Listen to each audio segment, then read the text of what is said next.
ജീവിതത്തിന്റെ ഏത് വലിയ പ്രതിസന്ധിയും കഷ്ടപ്പാടും മാറണോ, ഈ പറയുന്ന ഒരു ദിക്റ് ജീവിതത്തിലൂടെ കൊണ്ടുവാ.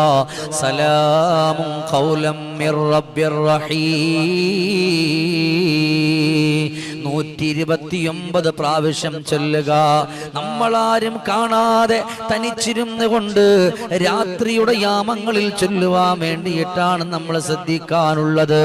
അങ്ങനെ 129 എന്നുള്ള എണ്ണം പൂർത്തിയായാൽ നിങ്ങളുടെ സങ്കടം ഏതാണോ, നിങ്ങളുടെ പ്രയാസം ഏതാണോ, നിങ്ങളെ സൃഷ്ടിച്ച് പരിപാലിക്കുന്ന അല്ലാഹ്, ആ പടച്ച തമ്പുരാനിലേക്ക് നിങ്ങളങ്ങ് ചോദിക്കുക.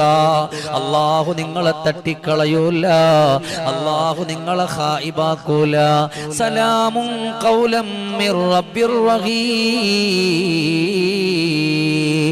വളരെയേറെ അർത്ഥവത്തായിട്ടുള്ള ഒന്നാണ്.